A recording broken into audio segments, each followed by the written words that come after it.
میرا نام بلقیس ہے۔ میں میٹرک میں پڑھتی ہوں۔ گرمیوں کی چھٹیاں ہوئی تو میں نے سوچا اپنی خالہ کے ہاں کچھ دن گزارتی ہوں۔ میری خالہ کا ایک بیٹا تھا جس کا نام زین علی تھا۔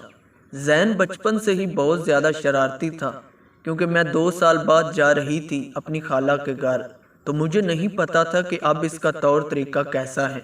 میں بہت زیادہ خوبصورت اور حسین و جمیل نازک سے تھی۔ میں نے اپنے ابو سے کہا کہ مجھے چھٹیاں گزارنے کے لیے خالہ کے ہاں جانا ہے، تو ابو نے کہا صبح تمہیں میں چھوڑ آؤں گا۔ میرے ابو کا ایک بہت بڑا شو روم ہے گاڑیوں کا، اور ہمارے کافی زیادہ اچھے کاروبار بھی تھے۔ پہلے تو امی نے کہا میں بھی تمہارے ساتھ چلتی ہوں، لیکن بعد میں امی کا ارادہ بدل گیا اور مجھے ابو نے اکیلے ہی خالہ کے گھر چھوڑ دیا۔ ابو مجھے چھوڑ کر واپس آ گئے۔ میں نے ذہن سے کہا کہ مجھے کھیتوں میں گھما پھرا کر لاؤ، کیونکہ مجھے کھیت دیکھنے کا بہت زیادہ شوق تھا۔ تو خالہ نے زین سے کہا بلکہ اس کو ایک بار کھیتوں میں لے جاؤ اور ادھر کوئی شرارت مت کرنا جس سے اسے کوئی تکلیف پہنچے، کیونکہ زین بہت زیادہ شرارتی تھا اور ہنسی مذاق بھی بہت زیادہ کرتا تھا۔ اسی وجہ سے پتہ ہی نہیں چلا کہ مجھے زین سے کب محبت ہو گئی۔ میں تو اس دن چونک گئی جب زین نے مجھے پرپوز کیا اور مجھے کہنے لگا میں تم سے بہت زیادہ پیار کرتا ہوں، لیکن تمہارے بنا رہ بھی نہیں سکتا، تو تم ایسا کرو میرے ساتھ شادی کر لو۔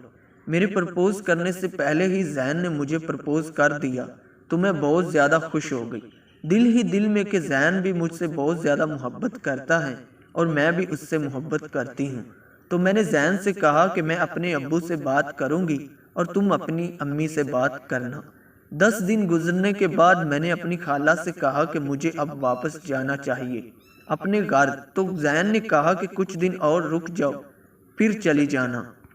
اب زین سے کیونکہ میں محبت کرتی تھی اور اس کی بات بھی نہیں ٹال سکتی تھی، تو میں نے کہا چلے ٹھیک ہے۔ میں رات کو چھت پر سو جاتی تھی کیونکہ اوپر کافی زیادہ ٹھنڈی ہوا چلتی تھی۔ ایک رات میں سو رہی تھی تو زین بھی اچانک اوپر آ گیا۔ میری خالہ اور خالو نیچے سو رہے تھے۔ زین مجھ سے پیار بھری میٹھی میٹھی باتیں کرنے لگا اور مجھے کہہ رہا تھا کہ پلیز آج مجھے ایک کس دو۔ موقع بہت اچھا ہے، لیکن میں نے اسے منع کر دیا کہ شادی سے پہلے یہ کام کرنا بالکل غلط ہے، لیکن زین اپنی ضد پر اڑا رہا اور کہنے لگا مجھے آج کس لے کر ہی جانا ہے۔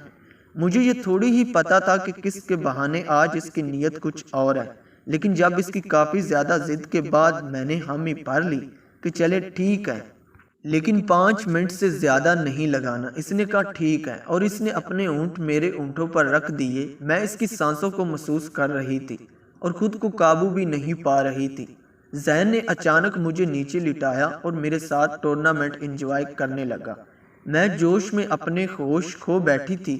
مجھے بہت زیادہ مزہ آ رہا تھا، کیونکہ زندگی میں نے آج تک اس طرح کا مزہ نہیں لیا تھا جو اس رات مجھے آ رہا تھا۔ پھر زین نے 10-15 منٹ لگائے۔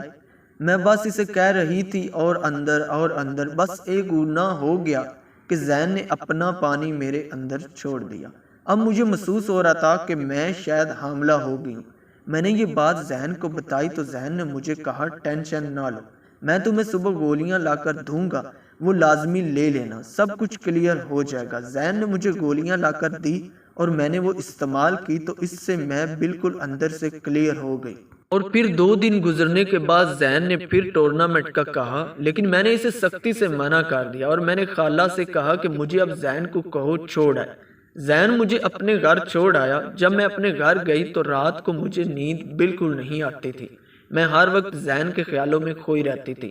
پھر میں نے ایک دن اپنے ابو سے سنا کہ زین کی شادی ہونے جا رہی ہے۔ میں نے زین کو کال کی کہ ایسا میرے ساتھ مت کرو، میں کسی کو منہ دکھانے کے قابل نہیں رہوں گی۔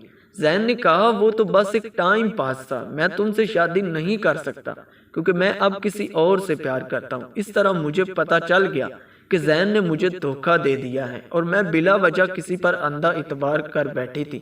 حالانکہ آج کس دور میں ایسا عام ہو رہا ہے۔